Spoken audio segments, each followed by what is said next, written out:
Friday here on the Locked On Steelers podcast. Chris Carter, your host here today with Jenna Harner from Channel 11 WPXI. We want to talk about the Steelers tight end situation and why it could be a tough decision for Omar Khan. Do they pay Darnell Washington and keep Pat Freiermuth, or do they trade them and find more assets in this draft class? We'll talk about that and a lot more here on the Locked On Steelers podcast. Let's get into it.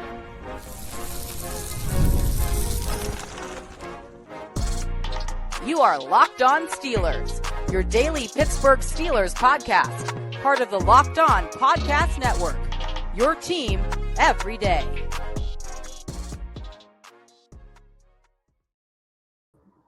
Hello and welcome to the Locked On Steelers podcast. I'm your host, Chris Carter, bringing you your daily dose of all things on the Pittsburgh Steelers. As always, you can find this show on your favorite podcasting apps and on YouTube. Like this video if you enjoyed. Subscribe to this YouTube channel to get all of your daily Monday through Friday episodes, as well as our bonus content. Thank you for making us your first listen every day, because we're your team every day. And today's episode is brought to you by FanDuel.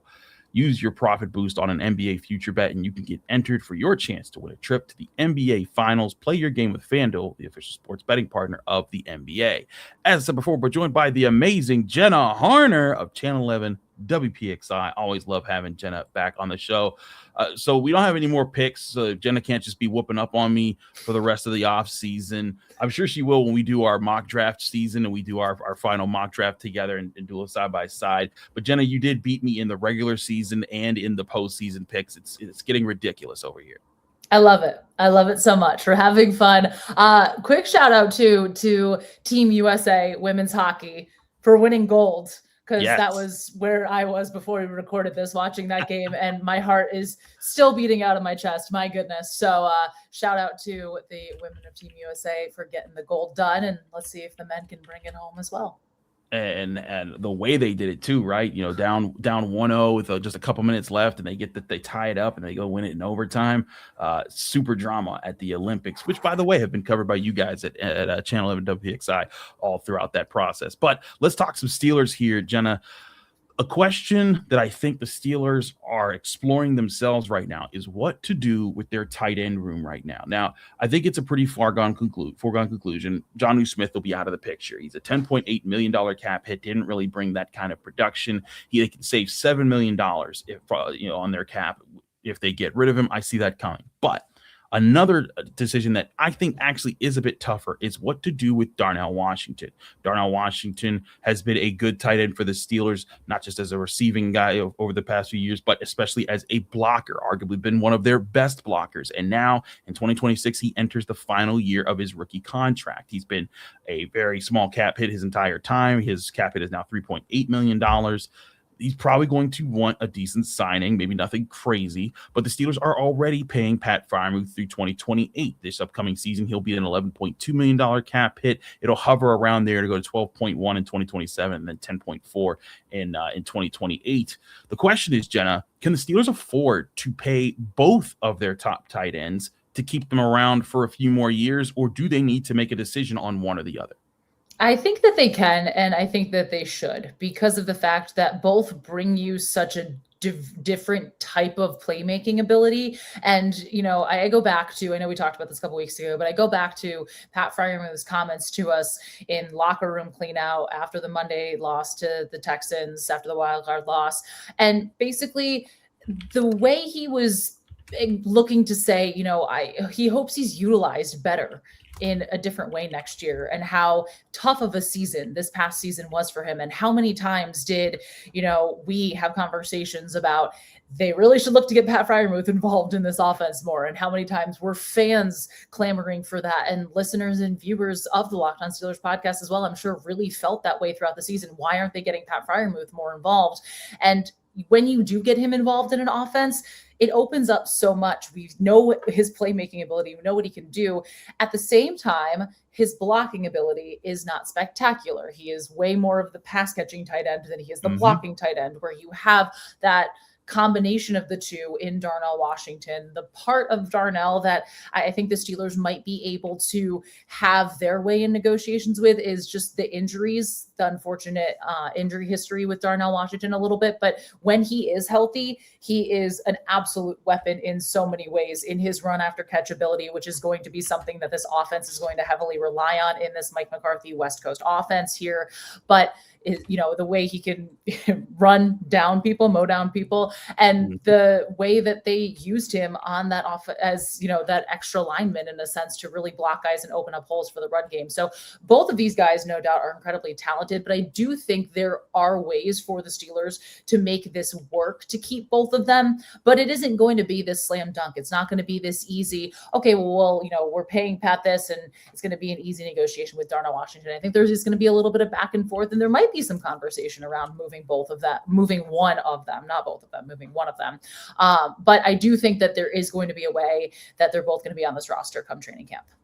I think there's a way for it. We'll talk about the trade possibilities in the next segment, but I think something to not overlook here, Jenna, is how many times were you and I banging the table on Friday, like, this is going to be the week they're going to involve Pat Freiermuth. This is going to be the week that they involve Pat Freiermuth. And under Arthur Smith, it just didn't happen.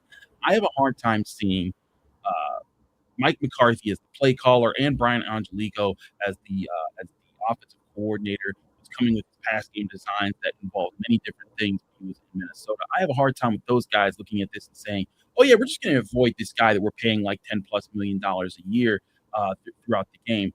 That has to be a primary part of what fixes this Steelers offense moving forward. I think that this offense, it doesn't need to run through them, but they are such good assets that it seems ridiculous not to use. To me, that is one of the biggest mistakes of the Arthur Smith era, was not getting those guys more regularly involved with downfield passing, getting the yards through them, and then eventually forcing teams to have to defend them that much more in a focused fashion to open up the one-on-one opportunities for DK Metcalf and everyone else. So I feel like there is that it has to be a primary concern if they're keeping both of these guys, is we need to actually use them and use them a lot.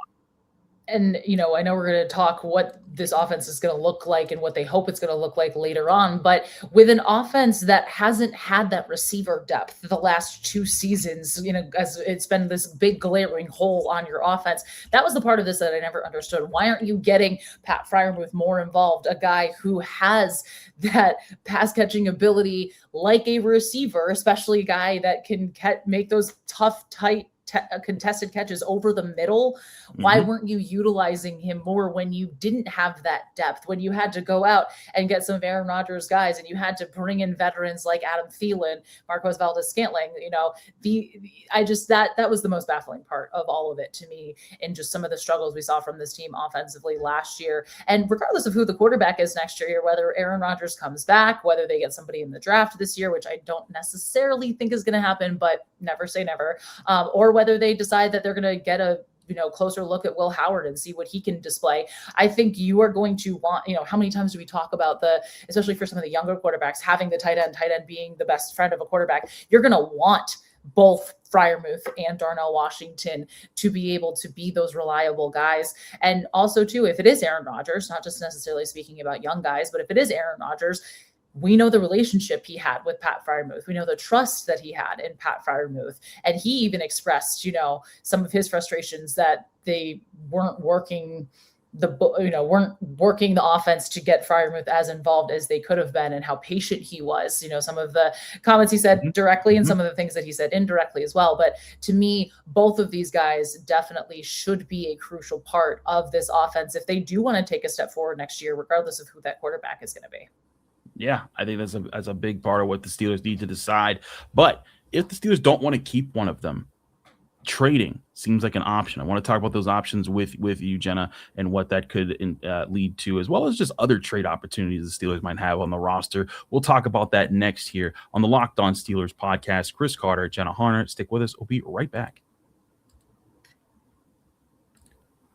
But first, I want to remind you, this show is brought to you by FanDuel. If you've ever wanted to experience the NBA Finals live and in person, well, FanDuel is giving you the chance to turn that dream into a reality with their NBA sweepstakes. Here's how it works. Use your profit boost on any NBA future bet, and you'll automatically be entered for a shot to win an NBA Finals trip for two. That's right. Flights, tickets, the whole experience. If you're already looking at the board and thinking about which team can make a deep run, this is the perfect time to lock it in. I love futures this time of year, whether it's picking a team to win the championship or grab a conference title. It adds the extra layer of excitement to every game down the stretch. And now, not only can your pick cash, but it could get you a trip to the NBA Finals. Visit FanDuel.com to get started. Use your profit boost on an NBA future bet and get entered for your chance to win a trip to the NBA Finals. Play your game with FanDuel, official sports betting partner of the NBA.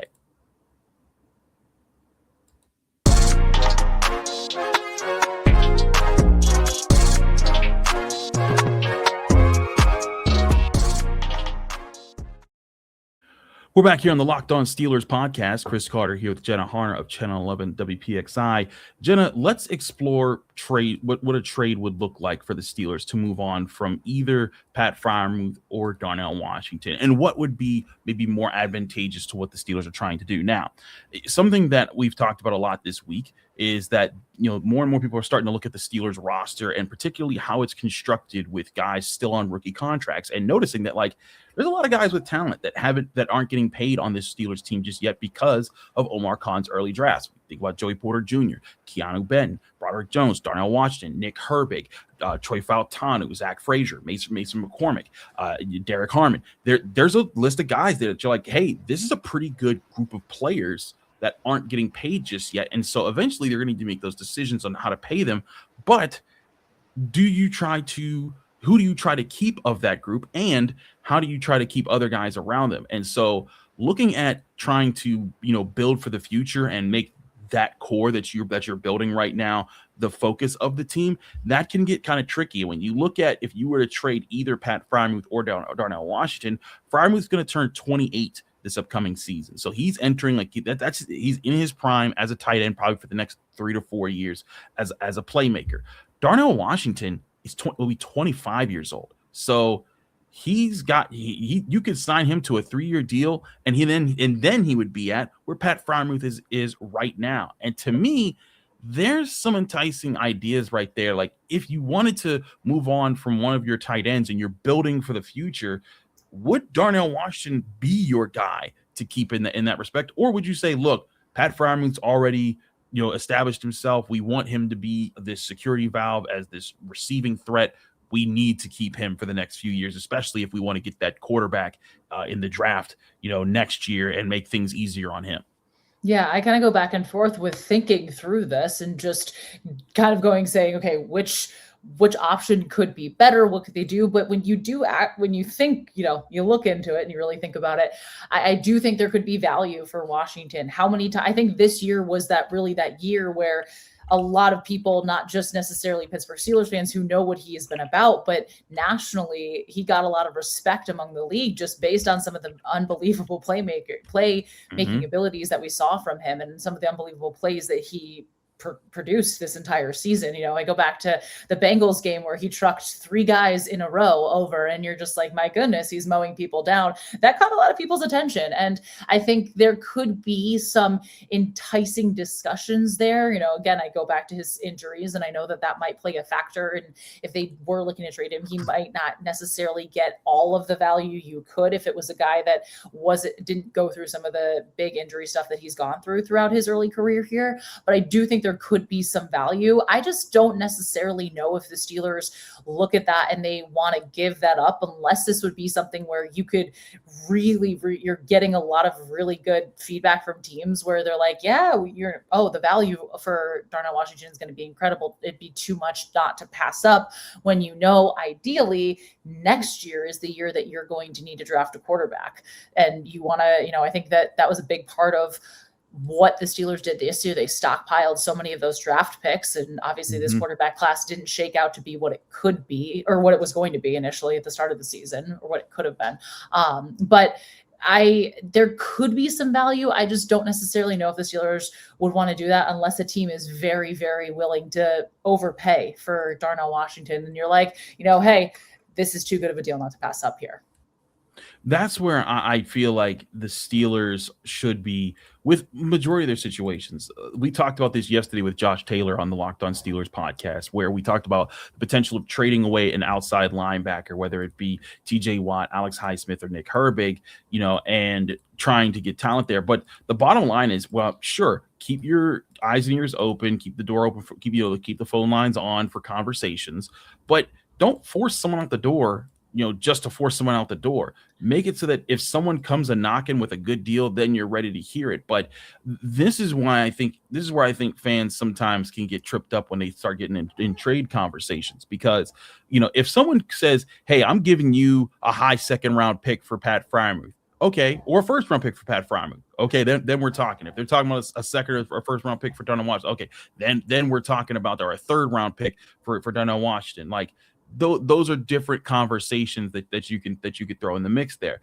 But like, not giving up these guys up fourth and fifth round picks, especially when you can try to get these guys. If you want to let Darnell Washington hit the free agency market, and so you think someone's going to pay him, that guy could turn into a comp pick in a couple of years.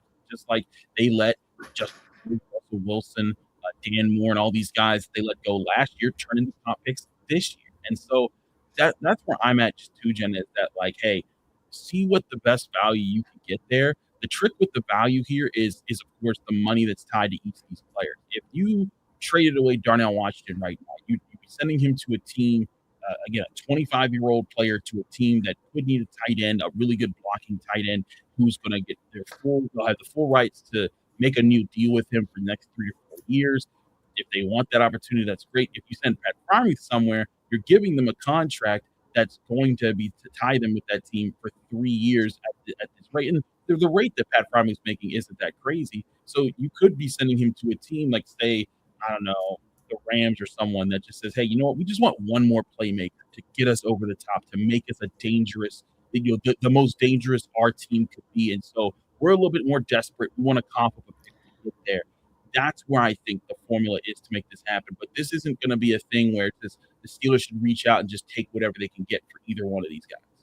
No, and again, too, I think that these are two players on offense that Omar Khan, Art Rooney II, Mike McCarthy, this front office, this coaching staff wants to build around. So unless, again, they offer something very, very, very good that as the front office, you can't turn down, I think you do everything you can to keep these guys. And I think you do everything you can to pay Darnell Washington a fair contract, one right. That I don't think they're going to lowball him, but I do think it isn't going to be this massive blown away, like, oh my gosh, is he making so much money type of deal just because of the player that he is. But I mean, you never know what could happen too. But I think both of these players are going to be with this offense next year, just based on, who they are and what the Steelers think of them. And again, unless something crazy happens, but I think that's where things stand right now in my mind. I'm right with you. I think they should stay there. I think that if there's the only way is if someone come knocking with a great trade price offer, and that opens your doors. But if they stick around, if they both stick around for the next few years, I do think there's a path for these guys to be part of a bigger picture of what this offense could be moving forward. And ultimately, what you want to surround a future young franchise quarterback on a rookie contract if the Steelers are able to make that pick in the next few years. We'll talk about that next here on the Locked On Steelers podcast. Chris Carter, Jenna Harner, stick with us. We'll be right back. But first, I want to remind you this show is also brought to you by 5 Hour Energy. Welcome to the 5 Hour Energy Flavor Draft. We're looking at every aspect of the draft to let you know which tasty flavors are the best and which might just be the sleepers. The board is set. The flavors are ready, and only one is going to take the top spot. 5 Hour Energy has a wide variety of flavors, something for everyone. Among the top flavors is Confetti Craze, a delicious blend of rich and buttery and freshly baked confetti cake, smooth vanilla frosting, and a sprinkle of sweetness in every sip. But watch out for Cotton Candy for its delicious swirl of sugary clouds with a fruity twist and a hint of vanilla. And another big contender is Hawaiian Breeze, made with passion fruit, orange, and guava flavors. It's sweet, smooth, tangy, and tart, all in one.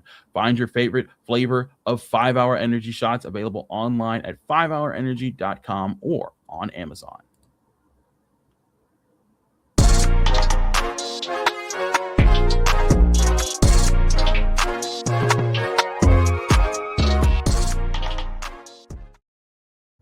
Back here on the Locked On Steelers podcast, I'm your host, Chris Carter. We continue our episode here with Jenna Harner of Channel 11 WPXI. And Jenna, I think the big thing that I look at here with the Steelers tight end situation and why I think it would behoove them to try to make it work with Freiermuth and Washington is that this is a time when you can afford to pay players. Again, I brought this up with Josh Taylor on the Thursday episode, talking about paying Nick Herbig. The Steelers in 2027 project to have about $158 million of cap space. So again, if you re-sign Darnell Washington, and let's say you re-sign the entire 2023 draft class, none of that money is getting paid this year. It's getting paid in 2027. And you could keep a bunch of these guys and make them part of your future plan. And that's also not accounting for if you moved on from Jalen Ramsey and a few other guys that would be due for big paydays and in that mix that you could create even more cap space there. But I look at this as an opportunity to say, hey, you know what?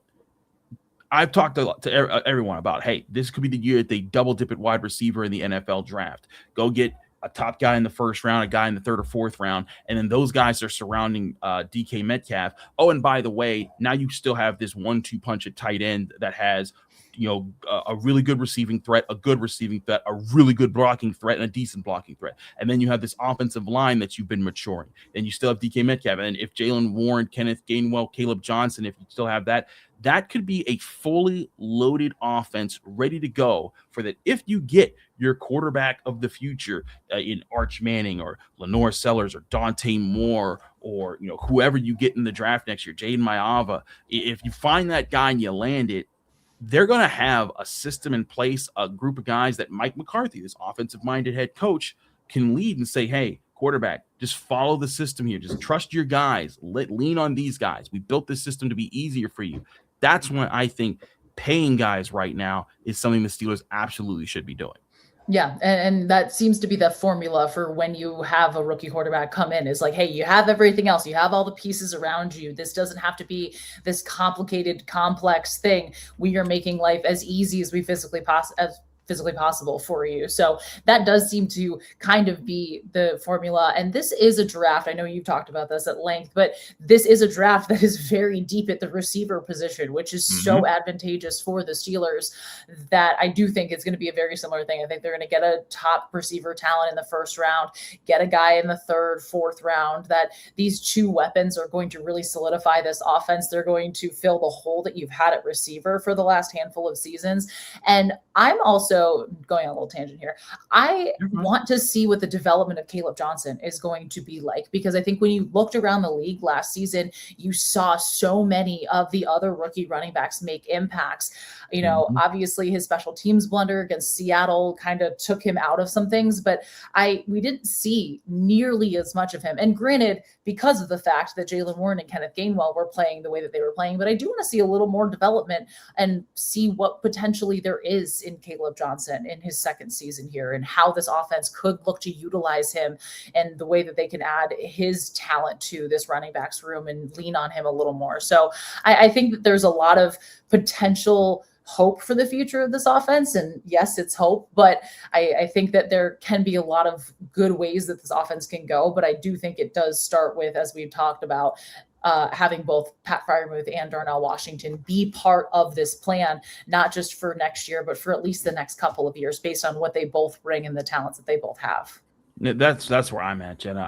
I think it makes a lot of sense to keep these guys around. And again, because you offer this flexibility, this is where I think Omar Khan might be doing his best work. And we'll talk more about this in the coming months as we talk about the restructuring of how the Steelers are doing things, is that he has worked the Steelers from being a team that was, at the end of a franchise quarterback era and looking to try to find a new one tied to some older players and then trying to figure things out. He's worked them to a position where they're going to have a lot of wiggle room over the next few years as far as how to address themselves moving forward. They're not sitting there with zero assets, zero players that you're interested in re-signing and having to do a lot of guessing games. And listen, everybody has to do guessing games. The Steelers need to find their quarterback. That there's a lot of guessing that's going to be involving with that. But this is an organization that now has a lot of cap space in the upcoming 2 seasons to figure out. They have playmakers that they want to keep. They have assets that if they can't afford to keep all of them, they could probably move them and get decent value. And they could afford to be aggressive in those times to say, hey, if we want to get this guy in the draft, we can do this, we can do that. They have options with them. And again, they've been a perennial playoff team for the last several years. I think in the last 6 years they've missed the playoffs once. So that's something that you at least have as a base floor to say, hey, we have a stable situation right now. We can afford to keep building the way we're building, especially in the Omar Khan era.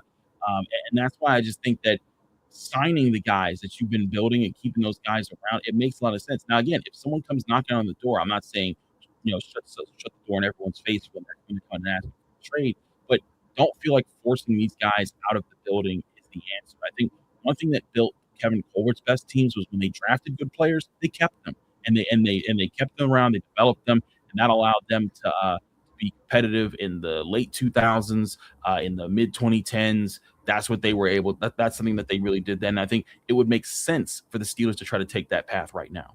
Yeah. And how many times do we hear, and, I know it's a little bit of a change in organization now, obviously with Mike Tomlin's departure and Mike McCarthy's entrance, but this is a team and an organization that really likes to have those homegrown players, these guys that they've drafted, they've developed, and that they've propelled to the next steps in their careers. And I think there's a lot of guys we mentioned, but Joey Porter Jr., one of those young guys, young still, Peyton Wilson, Keanu Benton, there's guys you can go, Nick Herbig, you can go down the line, not just on, as we've been talking about offense, not just offense specifically, but those guys that can be big cornerstones of who this team wants to be in moving in the future here, and having those guys to say, hey, we sought this talent from when they were younger. They've really grown into their own here, and they're taking this organization to the next step to get out of this purgatory that they've been in for the last near decade.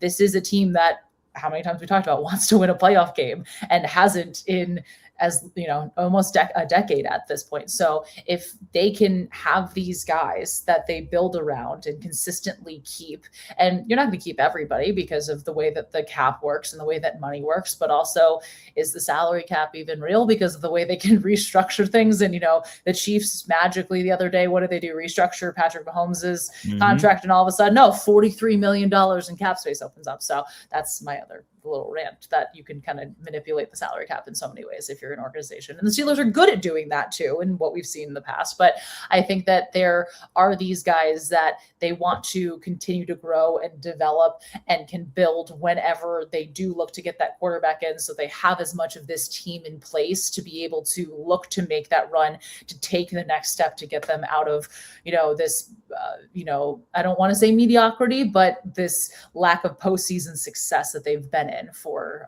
this last decade here. No, I feel you. You're, in a sense, you're trying to take a step forward. Again, they've been a good team. They've been a team that makes the playoffs. And again, that's where I think that it's that if you want to establish where the Steelers are, good teams make the playoffs consistently. It'd be one thing if they made the playoffs once every 5 years. Then, I think that's when you could be like, okay, this isn't really anything. But they've consistently shown, hey, we can get to this bar. We just need to be able to contend with the best teams. And they can do that in the regular season, but they have been able to do that in the postseason. And now you're just like, hey, we have rebuilt some things. We've rebuilt where our strengths are going to be in the next few years. Now we get to expand upon it. It's why I think that Omar Khan, I've said this a lot of times this offseason, I will keep banging the table saying this is the year for him to get even more aggressive with getting higher draft picks, with moving assets, with finding ways to mix and match the potentials that the Steelers have here. I think there's a lot of possibility, including trading up in this draft class to try to get guys in that this is where you can get your star player. I think the Steelers, they've been eating their veggies. They've been getting their trenches set up. They've been doing the right things. They've been doing everything. Now it's time to go get your steak and potatoes, which is your playmakers. And I think that there's plenty to have on both sides of the ball in this draft class. It's just going to be about how does Omar Khan want to go about it.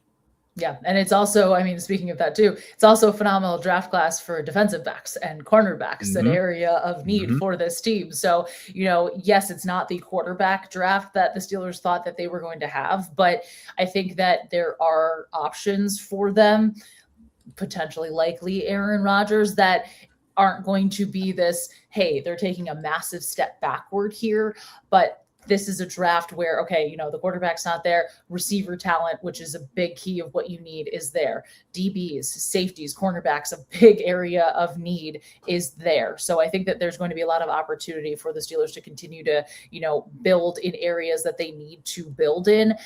And then also look to kind of do what the draft theory and the draft idea of what they've been doing and what they've done in the past that I think they maybe have gotten away from a little bit. And that's drafting best available and just bringing talented guys, onto the team. So I think that this is setting them up for, hey, they're taking that next step toward the future. It's not going to be this jump next season to, hey, they're automatically a Super Bowl team by any means because of the quarterback situation. But I think they're going to be setting themselves up in a real solid position to have a lot of the foundational pieces that they want to have in place. I'm right with you there. She's Jenna Harner. Jenna, thanks for joining us here on the Locked On Steelers podcast. Let people know they can find you, follow you, and get more of your work. Well, thank you for having me. It was a pleasure to be back. It's been a little bit, but you can find me on Twitter at Jenna Harner 11, Instagram Jenna_Harner, and locally on WPXI channel 11. We will be in Indianapolis for the Combine, my favorite place in the whole world. Ask me how much I love the drive from Pittsburgh to Indianapolis, because I hate it, because you drive across the entire state of Ohio and it's horrendous. I'm really sorry. I didn't mean to get you there. Oh my God. Absolutely hate it. So that's my least favorite drive on the planet, and we'll be making it. Can't wait. But we'll have stuff from the Combine is basically what I was getting to there.